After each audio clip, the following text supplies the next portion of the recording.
ప్రేమ తీరాలు ధారావాహిక మూడవ భాగం. రచన త్రిగుళ్ల లక్ష్మీ శర్మ. కథాపఠనం మలవరపు సీతారాం కుమార్. జరిగిన కథ: ఇంజనీరింగ్ చదువుతూ ఉన్న ఫణి తన స్నేహితుడు కరుణాకర్ చెల్లెలు లలితను ప్రేమిస్తాడు. పెద్దల అనుమతితో వారి వివాహం జరుగుతుంది. లలిత గర్భవతి అవుతుంది. ఇక ప్రేమ తీరాలు ధారావాహిక మూడవ భాగం వినండి. 9 నెలలు పసిపాపలా చూసుకున్నారు లలితను అత్తామామలు. కరుణాకర్ అయితే కాలు కింద పెడితే ఎక్కడ కందిపోతుందోనన్నట్లుగా చూడసాగాడు. పుట్టబోయే బిడ్డను ఎప్పుడెప్పుడు చూసుకోవాలా అన్న ఆదుర్దాలో ఉన్నాడు ఫణి. భార్యకు పళ్ళ రసాలు, పాలు, మంచి మందులు ఇప్పిస్తున్నాడు. అందరూ ఎదురు చూస్తూ ఉండగా పన్నంటి బాబుకు జన్మనిచ్చింది లలిత. మనవణ్ణి చూసుకుని మురిసిపోయారు నాయనమ్మ, తాత. బోసినవ్వుల మేనల్లుణ్ణి చూసి పట్టరాని ఆనందంతో తన మెడలో ఉన్న బంగారు గొలుసు తీసి మేనల్లుడికి వేశాడు కరుణాకర్. అలసిపోయిన లలితను చూస్తుంటే మనసంతా మెలిపెట్టినట్లయింది ఫణికి. ఒక చేత్తో బాబును సంతోషంతో హృదయానికి హత్తుకుంటూ లలితను ఆర్తిగా చూస్తూ నుదుటి మీద చుంబించాడు ఫణి. కాలం ఎవరికోసం ఎదురు చూడదు కదా, తన పని తాను చేసుకుంటూ పోతూనే ఉంది. లలిత దాంపత్యం అన్యోన్యంగా ఉంది. బాబు పుట్టినప్పటి నుండి వాడితోటిదే లోకమైపోయింది. ఇల్లు, భర్త, పసివాడు, ఇదే ఆమె లోకం. అప్పుడప్పుడు అలివేలు, రాజశేఖరం వచ్చి వెళ్తూ ఉంటారు. మామయ్య, మీరు మాతో పాటే ఉండండి, మీరక్కడ ఒంటరిగా ఉండడం ఎందుకు? అందరం కలిసే ఉందాం. చిన్నవాణ్ణి మీరే పెంచాలి, మీ అబ్బాయిని పెంచినట్లుగా. మీ చేతుల్లో వాడు ప్రయోజకుడు కావాలని ఉంది మామయ్య. ఈసారి రాజశేఖరం వాళ్ళు వచ్చినప్పుడు అడిగింది లలిత. లలిత, ఎప్పుడైనా మీ దగ్గరికి రావాల్సిన వాళ్ళమేనమ్మా. కాకపోతే ఇంకా కొన్నాళ్ళు అక్కడే ఉంటాం. పొలం, పుట్ర ఉన్నాయి. వీడ అక్కడికొచ్చి పొలం పనులు చూసుకోడు. మనం లేకపోతే ఎవరిష్టం వచ్చినట్లు వాళ్ళు కబ్జా చేస్తారు. మాకు ఓపిక ఉన్నంత వరకు అక్కడే ఉంటాం. ఈ ఇరుకు గదుల్లో మాకు సరిపోదమ్మా. పల్లెటూరి పచ్చగాలులు మా ఒంటికి సరిపోతాయి. తప్పదు అనుకున్న పరిస్థితిలో మీ దగ్గరికే వస్తాను తల్లి, ఆప్యాయత కూడిన స్వరంతో చెప్పాడు రాజశేఖరం. నిజమే లలిత, మీ మామయ్య చెప్పినట్లు ఈ పట్నవాసం వాతావరణంలో మేము ఇవ్వడలేము. బయటకు పోవాలంటే ఒక్కటే హంగామా. రోడ్డు దాటలేము. ఏ పక్క నుండి ఏమొచ్చి గుద్దుతుందో అర్థం కాదు. ఒక మనిషి సహాయం లేకుండా ఎక్కడికి వెళ్ళలేము. స్వతంత్రంగా కూరగాయలు కూడా మన ఊర్లో ఉన్నట్లుగా ఉండవు. ఏదో మందు వాసన. అరే, ఆ పరిమర్శనే చూడు, ఇక్కడో కాలు అక్కడో కాలు అన్నట్లు ధనాధన గిన్నెలు కడిగి నిమిషంలో బట్టలు ఉతికి పరుగులు పెడుతుంది. ఏమన్నా గిన్నెలకు అంట్లు పోతుందా? బట్టలు చూడు, చిన్నవాడు బాత్రూం పోయిన బట్టల మరకలు కూడా పోలేదు. ఏమన్నా అంటే ఎక్కడ మానేస్తుందో అని భయం. తను అడిగినంత డబ్బిచ్చినా మనమే భయపడ్డాం. అదే మన ఊర్లో అయితే ఎంత కమ్మటి వాసన వస్తాయి బట్టలు. చెరువుకు తీసుకెళ్ళి ఉతికి తెస్తారు. ఇదొక్కటే కాదు గాని ఇంకా కొన్నాళ్ళు మేమక్కడే ఉంటాం. ఇదిగో ఇలా అప్పుడప్పుడు వస్తూ ఉంటాం. మీకు వీలున్నప్పుడు అక్కడికి వస్తూ ఉంటారు. నా మనవడికేం తల్లి, చక్కటి పెంపకంలో నీ దగ్గరే పెరుగుతాడు అంది మనవణ్ణి ముద్దాడుతూ. అబ్బా అమ్మా, ఇక్కడికి వచ్చేయడం అంటే చేటభారతం చెప్పావే గాని వస్తానని మాత్రం అనలేదు. సరే, మీ ఇష్టం, మీకెప్పుడు రావాలనిపిస్తే అప్పుడే రండి చెప్పాడు ఫణి. బాబు, మేము యాత్రలు తిరిగి వద్దాం అనుకుంటున్నాం.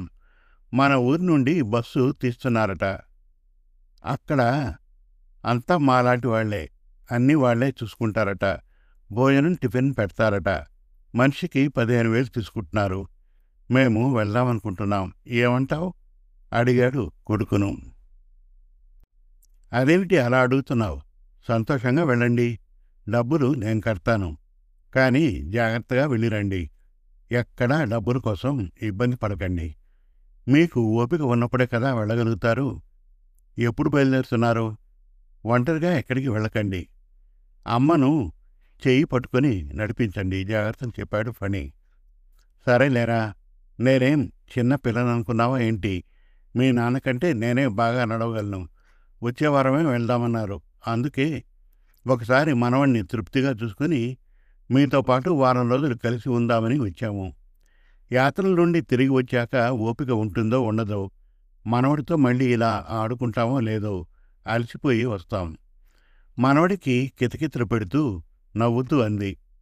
అత్తయ్య, ఏమిటా మాటలు? మీరు ఆరోగ్యంగా తిరిగి రావాలి. చక్కగా ఇక్కడికి వచ్చేయండి. ఇక్కడే విశ్రాంతి తీసుకుందురు. మీకు భయంగా ఉంటే వెళ్ళకండి అత్తయ్య. ఇంట్లో మీరు చేసుకుంటున్న పూజలు సరిపోవా చెప్పండి. మీ మనవడు కొంచెం పెద్దవాడవనివ్వండి. అప్పుడు అందరం కలిసి వెళ్దాం. ఏమండి మీరు చెప్పండి. అత్తయ్య మామయ్య మనం లేకుండా ఒంటరిగా వెళ్ళడం ఎందుకు? అడిగింది ఫణిని. అత్త అరివేరు మాట్లాడిన మాటలు లలితకు ఏవో అపశకునంగా వినిపించి అలా అంది. భలే రానివమ్మా, వయస్సు మీద పడుతుంది గాని తగ్గడం లేదమ్మా మాకు. ఆరోగ్యం సహకరించినప్పుడే చేసుకోవాలి ఏదైనా. నడవలేని స్థితిలో ఏం వెళ్తాం? అడుగు తీసి అడుగు వేయలేం. ముందే మీ అత్తకు మోకాళ్ళ నొప్పులు. ఇంకా 4 రోజులు పోయాయంటే ఈ మాత్రం కూడా నడవలేదేమో. మీరేం భయపడకండి. వాళ్ళు దగ్గరుండి అన్నీ చూసుకుంటారు. వాళ్ళకిదేం కొత్త కాదు. 2 నెలలకోసారి యాత్ర తీస్తూనే ఉంటారు. లలిత, బాబు, మీరు జాగ్రత్తగా ఉండండి. మా మీద బెంగ పెట్టుకోకండి, సరేనా? చెప్పాడు రాజశేఖరం. అలాగే నాన్న. ఇదిగో ఈ డబ్బులు దగ్గర పెట్టుకోండి. మీరు వెళ్ళి 2 రోజుల ముందు మేము వస్తాం నాన్న. తల్లిదండ్రుల కాళ్లకు నమస్కారం చేస్తూ చెప్పాడు ఫణి. పర్వాలేదులేరా, అనవసరంగా ఎందుకు? చిన్న పిల్లవాడితో శ్రమ పడతారు. ఇప్పుడు కలిశాం కదా, ఇంకో 4 రోజులకే కదా వెళ్ళేది. మళ్ళీ మీరు రావడం ఎందుకు? అది సరే గాని, నీకు వీలున్నప్పుడు ఒకసారి ప్రశాంతంగా వస్తే మన పొలం విషయాలు మాట్లాడుకుందాం. ఆ పొలం నీ పేరు మీద చేస్తే నాకు తృప్తిగా ఉంటుంది. ఎప్పుడడిగినా ఇదిగో అంటూ దాటవేస్తున్నావు. గుంటకాడ నక్కలాగా ఎప్పుడు స్వాహా చేద్దామా అని మా అన్నయ్య పిల్లలు ఎదురు చూస్తున్నారు. చెప్పడం ఆపాడు రాజశేఖరం. అదేంటన్నా, వాళ్ళకేమవసరం? అది మన పొలం. వాళ్ళది వాళ్ళకున్నది కదా, మందెందుకు తీసుకుంటారు? మీరనవసరంగా భయపడకండి. ఎక్కడికి పోదు. మీరు తిరిగి వచ్చాక మీరన్నట్లుగానే చేసుకుందాం, సరేనా? తండ్రి భుజం తడుతూ అన్నాడు. అయ్యో ఫణి, నీకు తెలియదురా. వాళ్లకు ఊరంతా తీసుకోమన్నా తీసుకుంటారు. అంత ఆశ మనుషులకు. మన పొలం ఇప్పటికే సగం 3 పాళ్ళు వాళ్ళ దాంట్లో కలుపుకున్నారు. ఏమన్నా అంటే ఊర్లో అందరూ వాళ్ళ తరఫున మాట్లాడేవాళ్లే. మీ కొడుకు పట్నంలో మంచిగానే సంపాదిస్తున్నాడు, పాపం వాళ్లకు ఆధారం ఇదే కదా అంటారు. పోనీ అంటే ఆ పొలం మొత్తం మీ పెదనాన్న పేరు మీదనే ఉంది. మీ నాన్న అడిగినప్పుడల్లా నా మీద నమ్మకం లేదా, నేనేమన్నా నీకు అన్యాయం చేస్తానా అంటాడు. అందుకే మీ నాన్న నెత్తి నోరు మొత్తుకుని చెబుతున్నాడు నీ పేరన చేయించుకోమని. మీ నాన్న మంచిగా ఉన్నప్పుడైతే మన మాట వింటారు, లేదంటే మొత్తం వాళ్లే దక్కించుకుంటారు బాబు, ఆయాసపడుతూ చెప్పింది అరివేలు. అబ్బా, నువ్వు ఆపువే అరివేలు. అంతగా ఆయాసపడుతూ చెప్పనవసరం లేదు. వాడు చూసుకుంటాడులే, నువ్వేం బెగపడకు. పద, మనకు సమయం అవుతోంది అంటూ బ్యాగులు తీసుకుని మరోసారి మనవణ్ణి ముద్దాడి బయలుదేరారు. ఫణి కారులో తీసుకెళ్లి బస్సు ఎక్కించి వచ్చాడు.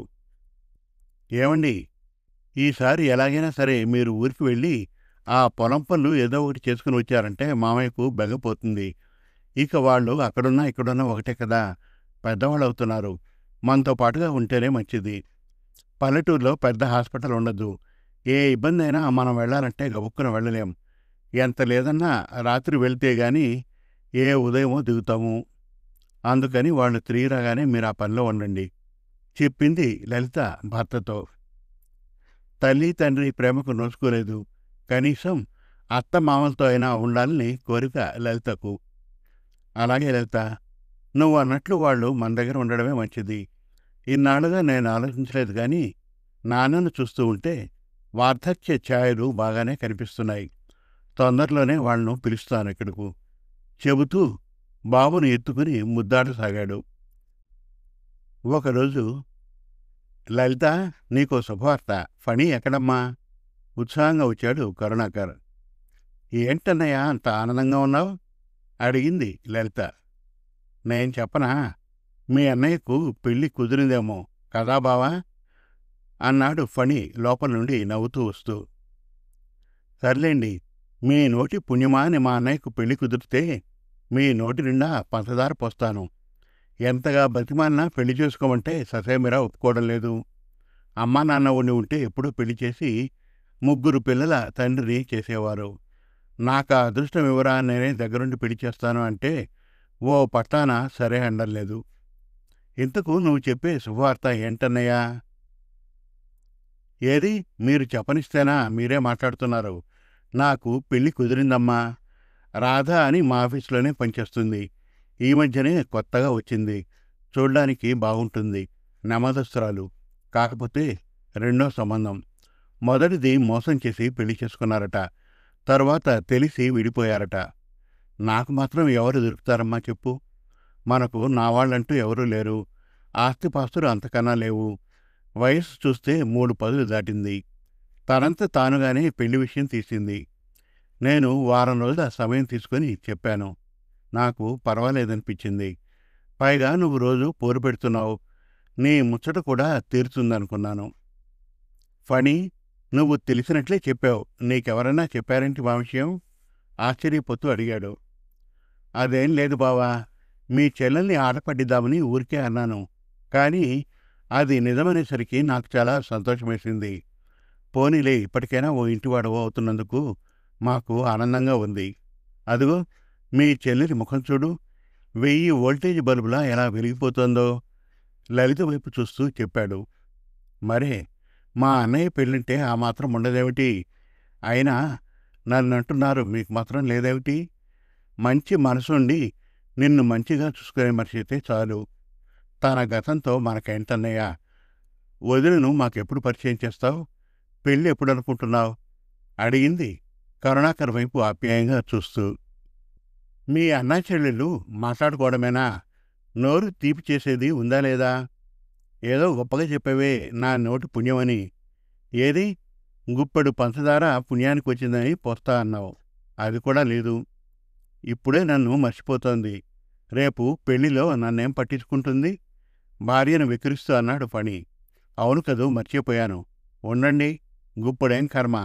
కిలో పంచదార తెచ్చి మీ నోటి నిండా పోస్తాను. నవ్వుతూ వెళ్ళబోయింది లలిత. లలిత, నీకా శ్రమక్కర్లేదు. ఇదిగో, నీకు మీ ఆయనకు ఇష్టమైన పూతరేకులు, కలకండ స్వీటు తెచ్చాను. ముందు నన్ను పెట్టనివ్వు.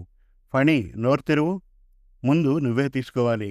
ఎందుకంటే ఆత్మీయతను అనురాగాన్ని పంచే మా ఇంటి అల్లుడివి. ఇదిగో చెల్లెమ్మా నీకు పూతరేకులు అంటూ ఇద్దరి నోటికి అందించాడు కరుణాకర్. మీరిద్దరూ ఒకసారి రాధతో మాట్లాడితే బాగుంటుంది అనుకున్నాను. తర్వాత మంచి రోజు చూసి ముహూర్తం పెట్టుకుందాం. ఏమంటారు? చెల్లివైపు చూస్తూ అన్నాడు. ఆలస్యం ఎందుకు? శుభస్య శీఘ్రం అన్నారు కదా.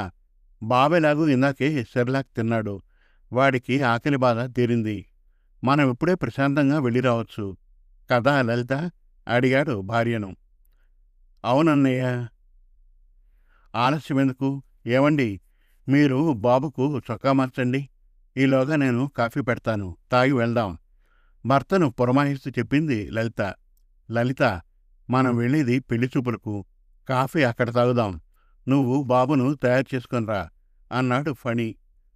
బాగుందండి మీ వరుస. మీకు కాఫీ వద్దంటే అక్కడ వెళ్ళాకే తాగండి. మా అన్నయ్య నేను కాఫీ తాగి బయలుదేరతాం అంటూ లోపలికి వెళ్ళింది కాఫీ పెట్టడానికి. సరే, మీ ఇష్టం.